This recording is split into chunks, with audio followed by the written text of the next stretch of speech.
Bienvenue dans En vrai, mais comment font-elles? Le podcast de l'organisation des entrepreneurs sans filtre.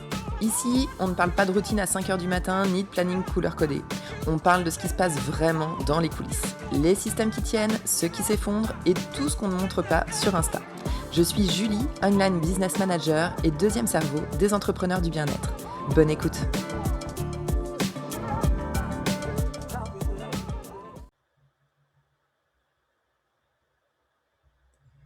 J'ai payé un abonnement pendant des mois pour un outil que je n'utilisais quasiment pas. Et je ne suis pas la seule. Parce qu'on a toutes fait ça. On s'inscrit à un truc qui a l'air bien, on paie, on teste 2 semaines, et puis la vie reprend le dessus et l'outil dort dans un onglet qu'on n'ouvre plus jamais. Aujourd'hui, je te parle de mes outils, les vrais. Pas ceux que j'aurais envie d'avoir sur mon profil LinkedIn pour faire sérieux, ceux que j'ouvre vraiment le matin, ceux que j'utilise pour mes clientes et ceux que j'ai testés, payés et fini par laisser tomber. Parce que je pense qu'on parle beaucoup trop des outils en mode voilà ce que tu devrais utiliser et pas assez en mode voilà ce qui se passe vraiment quand tu essaies de les intégrer dans ta vraie vie. C'est parti. Je vais commencer par le plus important, mes outils du quotidien, ceux sans lesquels je ne travaille pas, ceux qui sont ouverts tous les jours sans exception. Le premier et l'indispensable pour moi, c'est Notion. C'est littéralement mon cerveau externalisé. Tout ce qui concerne mon business est dans mon Notion.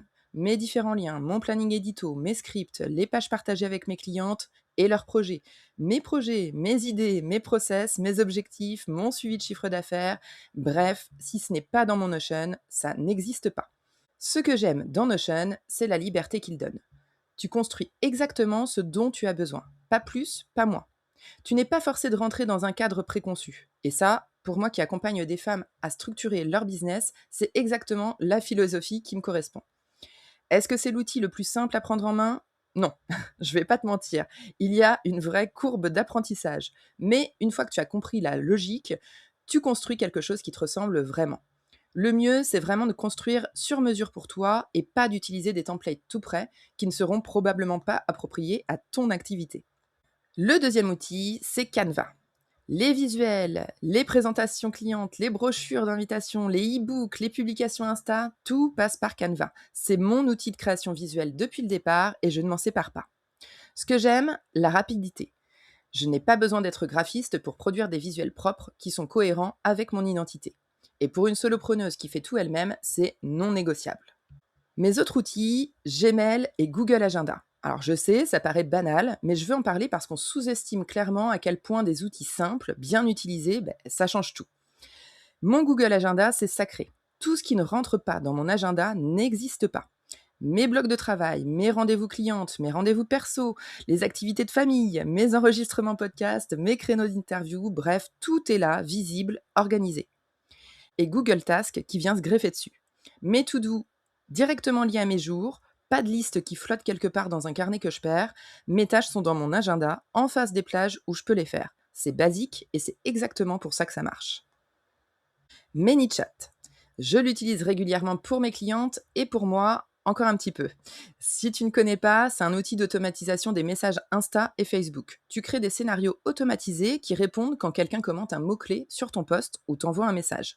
Concrètement, tu publies un post, tu dis commande guide pour recevoir le lien et ManyChat envoie automatiquement le lien en DM, sans que tu aies à faire quoi que ce soit manuellement. Pour la distribution de contenu gratuit, les inscriptions à des ateliers, les lancements, c'est un vrai gain de temps. Stripe. Mes paiements passent par Stripe. C'est simple, fiable, professionnel. Les liens de paiement sont faciles à créer, les factures sont générées automatiquement et mes clientes n'ont aucune friction pour payer. Je ne change pas ce qui fonctionne. Zoom. Je l'utilise encore pour mes appels clients. C'est mon outil de visio principal, fiable, tout le monde le connaît, pas besoin d'expliquer comment ça marche. Maintenant, parlons des outils que j'utilise pour mes clientes, mais pas forcément pour moi. Zcal par exemple, c'est un outil de prise de rendez-vous. Je l'ai mis en place pour une de mes clientes. Pour moi, j'utilise directement Google Agenda pour l'instant avec la fonctionnalité de réservation. Mais Zcal est une très bonne option quand tu veux quelque chose de simple et bien présenté pour tes clientes. Loom, je l'utilisais pour enregistrer des tutos vidéo, des explications à mes clientes.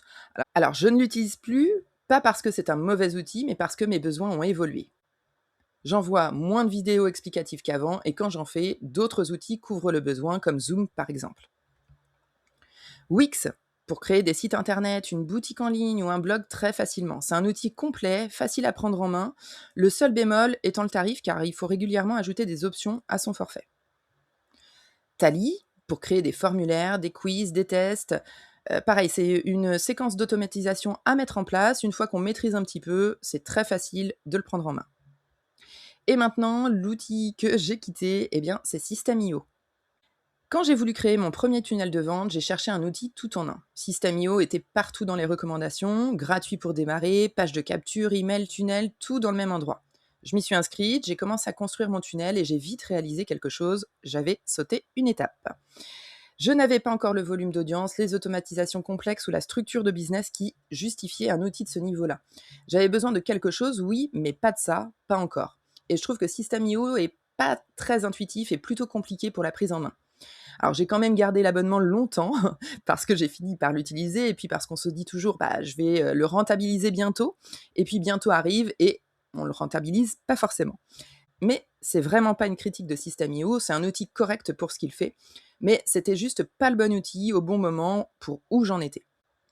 Et ça, c'est la leçon que j'ai gardée. L'outil parfait sur le papier peut être le mauvais choix si tu n'en es pas encore au bon stade dans ton business. Alors, qu'est-ce qui remplace System.io, Zoom, et cetera? Eh bien, c'est Crococlick.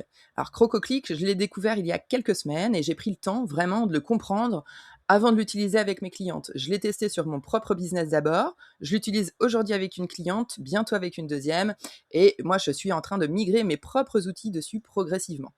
Alors, je te parle vraiment pas d'un truc que j'ai vu passer sur Insta et que j'ai mis en lien affilié sans y toucher.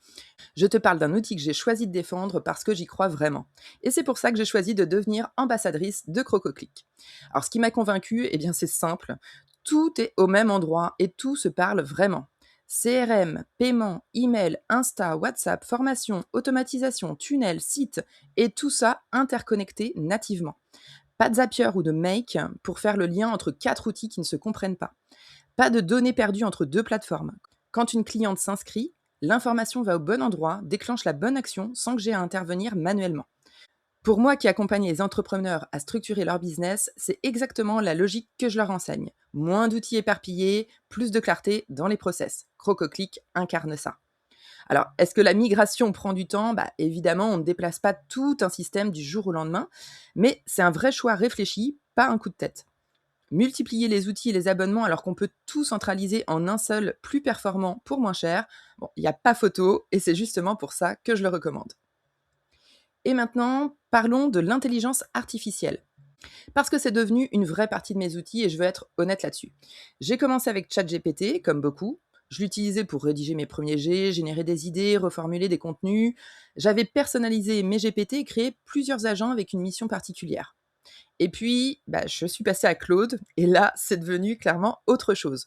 Alors non pas parce que l'un est objectivement meilleur que l'autre, mais parce que j'ai vraiment pris le temps de paramétrer Claude. Je l'ai connecté à mes outils, j'ai créé des compétences, des profils, des contextes, des espaces de travail liés à mes projets. Et aujourd'hui, Claude connaît mon univers, mes clientes, mes offres, mon style de communication. Il est relié directement à mon Google Agenda, mon Notion, mon Gmail, mon Canva. Et ça, bah, ça change complètement l'expérience. La différence entre utiliser une intelligence artificielle à la sauvage et utiliser une IA que tu as pris le temps de configurer pour ton contexte, bah, c'est la différence entre engager quelqu'un qui ne te connaît pas et avoir quelqu'un qui comprend déjà où tu en es. L'IA m'aide à préparer mes scripts, à produire du contenu, à travailler sur les pages de mes clientes, à structurer des projets, mais c'est pas un outil magique, c'est un outil qui est aussi bon que le temps que tu mets à le configurer et à lui donner un contexte. Alors, qu'est-ce que tu retiens de tout ça? Je ne crois pas à l'outil parfait. Je crois à l'outil qui correspond à ton stade, ton fonctionnement et à ta façon de penser. Et je crois surtout à une chose, moins d'outils, mieux utilisés, valent infiniment mieux que 12 outils ouverts en onglet que tu culpabilises de ne pas maîtriser. Mes outils du quotidien, en vrai, ce sont Notion, Canva, Gmail, Google Agenda avec Task et bientôt Crococlick. Et je vais pouvoir supprimer quelques outils dès que je serai passé entièrement sur Crococlick. C'est tout. Le reste s'ajoute au cas par cas pour des besoins précis. Avant d'adopter un nouvel outil, une seule question. Est-ce que mon business est au stade où j'en ai vraiment besoin? Pas est-ce que ça a l'air bien, mais est-ce que j'en ai besoin maintenant, là où j'en suis? Je vais te confier quelque chose. Il fut un temps où j'avais une liste d'outils impressionnante. Je me disais que ça me rendait plus sérieuse, plus pro, plus structurée. Sauf que j'en utilisais pas la moitié. Et je payais pour des abonnements qui servaient à me donner l'impression d'avoir un vrai système sans en avoir vraiment un. Aujourd'hui, j'ai une liste beaucoup plus courte et j'ai un vrai système. C'est pas la quantité qui compte, c'est ce que tu fais avec. Dis-moi en MP sur Insta, quel est l'outil que tu aurais aimé découvrir plus tôt? Et si tu en as un que tu as payé et jamais utilisé, je veux savoir lequel. Je lis tout sans juger, promis. Et si tu veux plus d'infos sur Crococlick, dis-le moi et je t'enverrai tout ça. À très vite.